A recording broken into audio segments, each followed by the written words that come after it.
விற்பனை சேவை வரியான எஸ்எஸ்டி விரிவாக்கத்தால் மின் கட்டணம் உயர்த்தப்பட்டிருப்பதாக தவறான செய்திகளை பரப்ப வேண்டாம் என்று பிரதமர் டதஸ்ரீ அன்வார் இப்ராஹிம் எச்சரிக்கை விடுத்துள்ளார். எஸ்எஸ்டி வரி விரிவாக்கம் என்பது பொதுமக்களுக்கு சுமையை ஏற்படுத்துவதாக தெரிவிக்கும் சிலர் அடிப்படை சிக்கல் அறியாதவர்கள் என்று அன்வார் குறிப்பிட்டார். எஸ்எஸ்டி வரியில் செய்யப்பட்டுள்ள மாற்றத்தால் வாடிக்கையாளர்களுக்கு எந்த ஒரு பாதிப்பும் இல்லை என்றும் இது விற்பனையில் ஈடுபட்டிருக்கும் வணிகர்களுக்கானது என்றும் அன்வார் சுட்டிக்காட்டினார். எஸ்எஸ்டி வரி விரிவாக்கத்தால் மின் கட்டணம் வணிக தளங்களுக்கு உயர்த்தப்பட்டிருப்பதாகவும் குடியிருப்பு பகுதிகளில் மின்சார கட்டணம் உயர்த்தப்படவில்லை என்றும் பிரதமர் விளக்கமளித்தார். வீடுகளுக்கு வழங்கப்படும் மின்சார கட்டணம் வணிக தளங்களுக்கும் அதே கட்டணத்தில் வழங்கப்படுவதில் நியாயம் இல்லை என்று தெரிவித்த அவர், மேலும் பல்கலைக்கழகங்களில் மின்சார கட்டணத்திற்காக மாணவர்களிடம் தனியாக கட்டணம் பெறுவது குறித்தும் விசாரணை மேற்கொள்ளப்படும் என்றும் பிரதமர் கூறினார். மலேசிய தினம் 2025 கொண்டாட்டம் செப்டம்பர் 16ஆம் தேதி அரீனா பட்டர்வர்த்தில் உள்ள PICCA மாநாட்டு மையத்தில் இரவு 8:30 மணிக்கு நடைபெறும் என்று தெரிவிக்கப்பட்டுள்ளது. பிரதமர் டதஸ்ரீ அன்வார் இப்ராஹிம் இந்த நிகழ்வை தலைமை தாங்கி தொடக்கி வைப்பார் என்று தொடர்புத்துறை அமைச்சர் டாக்டர் ஃபாமி ஃபாஜில் தெரிவித்துள்ளார். பினாங்கு முதலமைச்சர் சவுகோ இயோவுடன் ஒரு குழு கூட்டத்திற்கு தலைமை தாங்கிய பின்னர் ஃபாமி ஃபாஜில் இந்த விவரங்களை அறிவித்தார். மலேசிய தின கொண்டாட்டங்களை சபா சராவா மற்றும் தீபகற்ப மலேசியா இடையே சுழற்சி முறையில் நடத்த அமைச்சரவை முடிவு செய்துள்ளதாக அவர் எடுத்துரைத்தார். இது மாநிலங்களுக்கு இடையிலான உறவுகளை வலுப்படுத்துவதையும் ஒற்றுமை மற்றும் தேசபக்தி உணர்வை வளர்ப்பதையும் நோக்கமாக கொண்டுள்ளது என்று அவர் கூறினார். புத்ரா ஹைட்ஸ் எரிவாயு குழாய் தீ விபத்து சம்பந்தப்பட்ட விசாரணையின் அறிக்கை தொடர்பான செய்தியாளர் சந்திப்பு இன்று மாலை 4:30 மணிக்கு அரசு தலைமைச் செயலகத்தில் நடைபெறும் என்று தெரிவிக்கப்பட்டுள்ளது. இந்த விபத்து தொடர்பான வேலையிட பாதுகாப்பு மற்றும் சுகாதாரத்துறையின் விசாரணையின் முடிவுகள் இந்த செய்தியாளர் சந்திப்பின் போது வெளியிடப்படும் என்று எதிர்பார்க்கப்படுகிறது.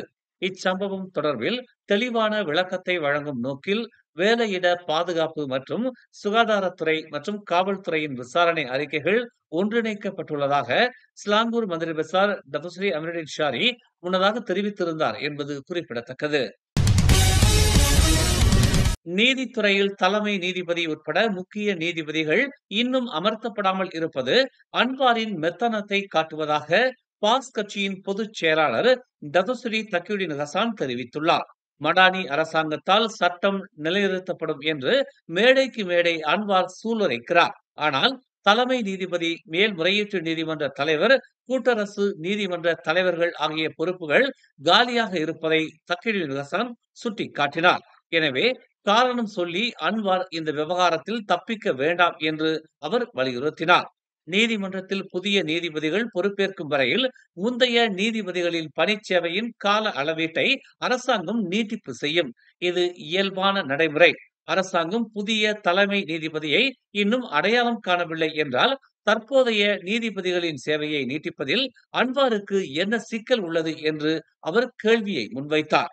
நீதித்துறை அமைப்பில் உள்ள நடைமுறை ஓய்வு பெறும் வயதை நெருங்கும் உயர் நீதிபதிகளுக்கான சேவை நீட்டிப்பு உடனடியாக பரிசீலிக்கப்பட்டு இறுதி செய்யப்பட வேண்டும் என்பதை மறந்து விட்டாரா அல்லது அன்வாருக்கு ஆதரவான நீதிபதியை அவர் தேடிக்கொண்டிருக்கிறாரா என்று பெரிக்காத்தான் சட்டப்பிரிவு தலைவருமான தக்யுடின் ஹசான் இவ்வாறு தெரிவித்தார்.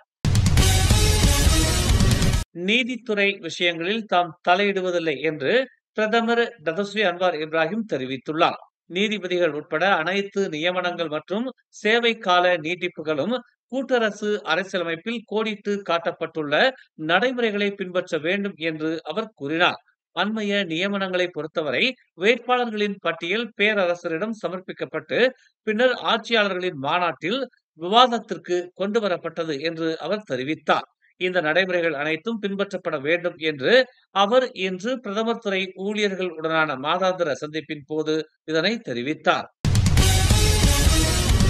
நேற்று காலை பண்டார் கண்ட்ரி ஹோம்ஸில் உள்ள ஒரு பருத்தி தொழிற்சாலையில் ஏற்பட்ட தீ விபத்தில் அத்தொழிற்சாலை 90 விழுக்காடு அழிந்தது.